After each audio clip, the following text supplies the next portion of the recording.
다이아몬드는 온도에 민감한 광물입니다. 고로 아무 데서나 쉽게 발견할 순 없습니다.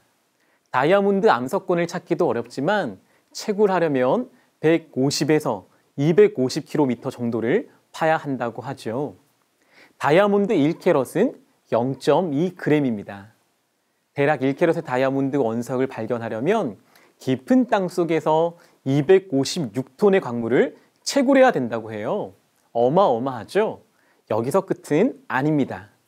채굴하더라도 보석으로서의 가치가 없을 경우엔 헐값에 공업용으로 넘겨야 하죠. 보석으로서의 가치가 있더라도 40에서 45% 정도만 보석으로 활용된다고 합니다. 이런 통계만을 바탕으로 계산을 한번 해볼까요? 수많은 사람들이 고가의 장비로 다이아몬드 암석권을 찾아 200km 정도를 파서 250톤 정도의 광물을 채굴해야 겨우 0.1g, 0.1g의 보석을 건질 수 있습니다. 2015년 역사적인 발견이 있었죠. 100캐럿이 넘는 다이아몬드를 발견하는 건 거의 기적에 가까운 일이라고 하는데 무려 342캐럿, 342캐럿의 다이아몬드를 발굴한 겁니다. 지난 100년간 발견 중에서 가장 큰 다이아몬드였습니다. 보석을 발견했다면 그 다음에 필요한 작업이 있죠. 바로 세공과 조탁입니다. 세공은 미세하고 디테일한 작업을 하는 것이고요. 조탁은 단단한 보석에 무언가를 새기고 꾸미는 작업입니다. 역사적인 다이아몬드를 발견한 데 그치지 않고 스위스 장인 30여 명이 1년 동안 무려 수천 시간을 들여 세공하고 조탁했습니다. 이로써 발견된 이 보석은 860억짜리 걸작품이죠. 이 걸작품이 탄생한 배경이 바로 이와 같았습니다. 저는 여러분의 인생이 이와 같은 걸작품이 되길 축복합니다. 그러기 위해 먼저 우리는 다이아몬드 원석을 발견해야겠죠? 여기서 질문, 과연 어디서 다이아몬드 원석을 발견할 수 있을까요? 바로 한 권의 책입니다. 명나라 말기의 문학자 석공 원갱도가 쓴 독서라는 짧은 시를 여러분들께 소개하려고 하는데요. 읽어드릴게요. 책에 쌓인 먼지를 털어내고 단정한 차림으로 옛사람을 대하네. 책에 쓰인 건 모두 피와 땀이라. 알고 나니 정신을 돕네. 돛기를 들어 주옥을 캐고 그물을 쳐 고 물고기를 잡는 듯 나도 한 자루 비를 들고 온 땅의 가시를 쓸리라. 원갱도는 독서야말로 보석을 캐는 도끼질이라고 표현했습니다. 원갱도는 책을 읽는 게 도끼질이라고 말을 했지만 우리가 읽는 그 책 자체가 우리 머리를 깨는 도끼라고 표현한 분도 있어요. 단편소설 변신의 저자로 알려진 카프카는 친구 오스카 폴락에게 이와 같이 편지를 썼습니다. 내 생각에 사람들이 책을 읽는다면 사람들을 물어뜯고 꽉 찌르는 그런 책만을 읽어야 할 게야. 만약에 우리가 읽는 책이 우리의 두개골을 주먹질로 일깨우지 않는다면 도대체 무엇 때문에 그 책을 읽는가? 책은 우리 내면 안에 얼어붙은 바다를 깨는 도끼여야 한다네. 자, 정리해 볼까요? 암석권에서 다이아몬드를 채굴하듯 먼저 매일 쏟아져 나오는 수많은 책 속에서 내 인생을 바꿀 한 권의 책을 찾는 독서의 과정은 원석을 찾는 도끼질, 즉 채굴 과정입니다. 다음으로 우리가 찾은 한 권의 책, 다이아몬드와 같은 그 책은 또 다른 도끼가 되어서 우리의 생각과 꿈을 다듬어 우리의 인생을 보석으로 가꾸어 줄 겁니다. 즉 조탁과 세공 작업이죠. 그렇습니다. 공식으로 볼까요? 원석을 찾기 위해 채굴하는 독서라는 도끼, 두루뭉술했던 머릿속 생각과 꿈을 조탁하고 세공해서 보석으로 만들어주는 도끼가 여기 있습니다. 여러분이 먼저 도끼질을 시작하면 책이 여러분에게 도끼질을 할 겁니다. 자, 지금부터 독서를 시작하려고 하는데요.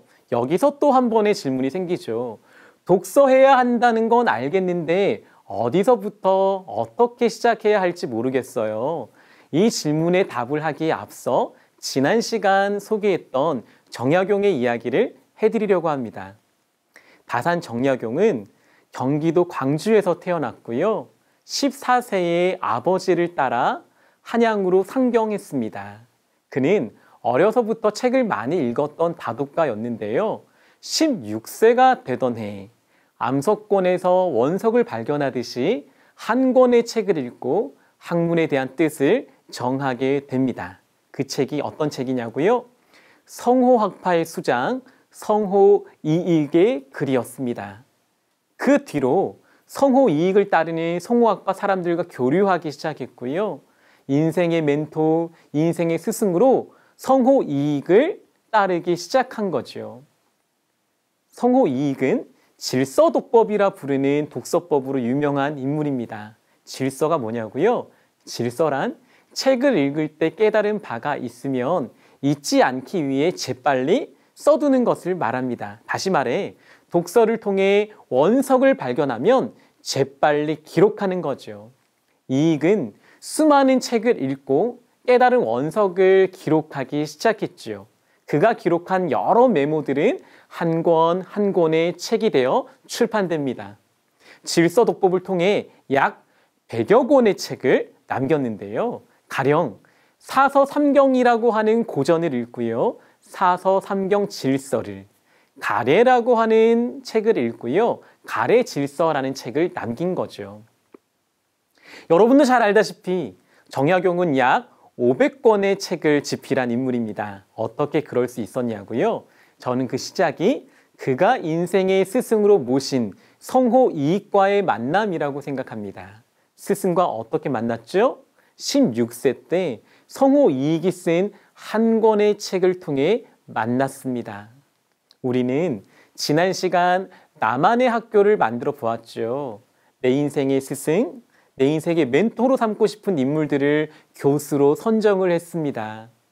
그들을 만나고 직접 배울 수 있다면 더없이 좋겠지만 먼저 우리가 정한 교수들의 책과 글을 읽어보면 어떨까요? 16세 때 책을 통해 성호이익을 만난 정약용처럼 한 권의 책을 통해 우리들의 스승을 만나고 배웠으면 좋겠습니다. 바로 그 작업이 독서라는 첫 돛기질, 다이아몬드 채굴 과정입니다. 그럼 그 책과 그들의 가르침이 여러분의 머리와 가슴을 조탁, 즉 돛기질 할 겁니다. 이건 제가 만든 학교입니다. 만다라트 세부 8개 목표에 따라 도움이 될 만한 책을 선정해 봤습니다. 저는 기대합니다. 내가 여기 적은 이들의 책 한 권 한 권을 돛기질하며 깨뜨리기 시작하면 그 책이 제 삶을 또 깨뜨리고 빚어갈 것이라고 말이죠. 이제 여러분 차례입니다. 여러분이 한 권의 책을 깨뜨리면 그 책이 여러분을 깨뜨릴 것입니다. 이번 주 과제는 여러분이 선정한 스승의 책 한 권을 읽기 시작하는 건데요. 부디 그 돛기질을 통해 다이아몬드 원석을 발견할 수 있길 축복합니다. 여러분, 독서라는 도끼로 여러분의 인생을 조탁할 한 권의 책, 도끼를 만나십시오. 도끼를 만납시다. 독서로 인생책을 만납시다.